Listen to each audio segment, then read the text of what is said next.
Have you ever noticed something strange?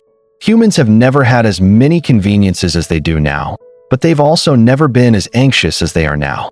We can fly into space, cure thousands of diseases, yet every day we wake up with a strange feeling of emptiness. If evolution is real, if we are the peak of nature, why are we so empty inside? This question isn't new. People asked it 2,000 years ago, and the answer they found wasn't in laboratories. It was in how they lived every day. That answer is Stoicism, a philosophy that doesn't debate human origins, but discusses how to live a life worthy of being human. This article won't argue whether Darwin is right or the Buddha is right. It will set those questions aside and look at something more practical. How are you living right now? And the 5 Stoic principles below might help you answer that question more clearly than any theory. 1. You can't choose where you come from, but you can choose how you live here. Stoicism begins with a simple fact. Some things are in your control, some are not. You don't control where you're born, what status you have, what genes you carry. Darwin can explain why you have this body, but he cannot explain why you must live with it one way or another. Epictetus, a Stoic philosopher who was once a slave, wrote in his handbook, "It's not events that disturb people, it's their judgments about them." This statement is 2,000 years old, but it directly answers the modern paradox. Technology advances, but human suffering doesn't decrease. You can't choose what body you're born into, but you can choose your attitude toward it. You can't choose to avoid difficulties, but you can choose how you face them. That is the only line between freedom and slavery. The Stoics called this the supreme power, something no one can take from you. 2. Suffering doesn't come from the outside world. It comes from how you react to it. Buddhism talks about ignorance, not seeing the true nature of reality. Stoicism talks about the same thing in different language, judgment.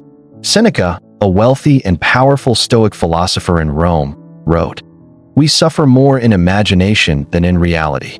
Think back to your most anxious moments. Did what you feared actually happen? Most of the time, no. But you experienced suffering many times just from things that never happened.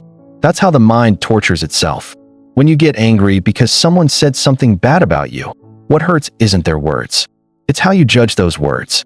If you don't value their opinion, their words can't touch you. This sounds simple, but it's the key to every psychological problem. A Stoic doesn't try to change the world so it stops offending him. He changes how he reacts to the world. You can apply this immediately. When someone says something hard to hear, pause for a second and ask yourself, does this actually affect my worth? The answer is usually no. 3. Real progress isn't having more. It's needing less. We live in an age where everyone wants more. More money, more houses, more relationships, more followers. But there's a paradox. The more you have, the more you feel lacking. Because when you get what you want, you quickly want something else. Seneca wrote an entire book about this, called On the Happy Life. He said, "Poverty is not having little. It is wanting more than what you have." This definition changes everything. A person who has little but wants nothing more is richer than someone who has much but always feels lacking. Look at modern life. You can buy anything with one click. But do you feel satisfied? If the answer is no, the problem isn't your bank account. It's how you set your desires. Stoics don't advocate for living in harsh deprivation. They don't tell you to abandon all possessions. They just tell you to look inside and ask, is what I'm chasing actually necessary for a good life? Most of the time, the answer will be no. And when you realize this, you'll naturally chase less, tire less, and compare less. 4. Death is not an enemy. It is a teacher. One of the biggest causes of human suffering is the fear of death. We fear losing what we have. We fear no longer experiencing things. We fear endings. But Stoics see this completely differently. Marcus Aurelius, a Roman emperor and Stoic philosopher, wrote in his journal, "You have lived as a citizen of the universe. Let the conclusion come naturally, like an actor leaving the stage when his role ends. Death is not failure. It's part of the design. If you lived forever, you'd never see the value of each moment. It's precisely because there's an ending that everything becomes precious. Imagine a movie with no ending. Would you watch it with the same focus as one with a climax and conclusion? Stoics practice remembering death every day, not to be afraid, but to appreciate. When you know you won't live forever, you won't waste time on meaningless things. You'll ask, Did I live today in a way worthy of a day in my life? 5. Happiness is not a destination. It is how you travel. There's a common belief that happiness is something you achieve when conditions are right. When you have a house, a car, a family, money in the bank, you'll be happy. But reality shows that people who have everything can still suffer, and people who have nothing can still be at peace. Epictetus said, "Don't seek happiness outside. Seek it inside. If you don't, you'll search forever and never find it." This statement goes against every advertisement you see daily. Ads tell you, buy this and you'll be happy. Drink that and you'll feel good. Go there and you'll find meaning. But after buying, drinking, going, you still feel lacking. That's the nature of desire. It never stops. Only when you stop chasing it do you realize you were never really missing anything essential. A simple Stoic exercise is to look back at your day each night before sleep and ask, what did I do today? How did I react to difficulties? Did I let emotions control me? Don't judge, just observe. Gradually, you'll see yourself change without even trying. 6. 3 things you can do starting tomorrow. Stoicism isn't just theory. It's practice. Here are 3 things you can start doing tomorrow to apply what you've just read. 1. Clearly distinguish between what you control and what you don't. Each morning, before starting your day, spend a few minutes identifying what belongs to me, what doesn't. If it's not mine, I don't worry about it. If it is mine, I act on it. That alone can cut your anxiety in half. 2. Practice welcoming difficulties as exercises.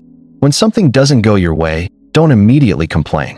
Tell yourself, this is a chance to practice patience, courage, or calmness. This mindset turns every obstacle into a teacher. 3. Live as if today were your last. Not to do crazy things, but to do what truly matters. Call someone you love.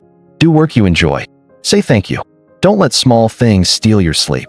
Because when you know you won't live forever, you have no time for meaningless things. 7. What you'll notice. After 1 week of practice, you'll find yourself reacting less. Someone says something hard to hear. You don't explode immediately. You pause, observe, then respond. After 1 month, you'll compare yourself less with others. You no longer feel lacking when you see others with nice houses or cars. You start feeling satisfied with what you have. After 3 months, you'll be much more at peace. Not because life is easier, but because you are stronger. You're no longer shaken by daily ups and downs. You stand firm like a rock in rushing water. 8. The final question. Darwin explains where you come from. Buddhism explains why you suffer. But there's one question only you can answer. What will you do with the days you have left? Stoicism doesn't promise a life without suffering. It promises you the ability to face suffering without being crushed by it.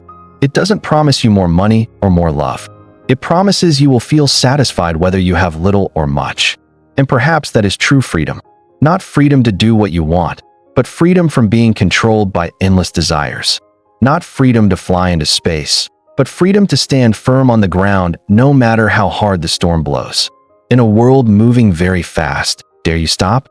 In a world teaching you to have more, dare you live with less? In a world fearing death, dare you live as if each day is precious? The answer isn't in books. It's in how you wake up tomorrow morning and choose to respond to everything that happens.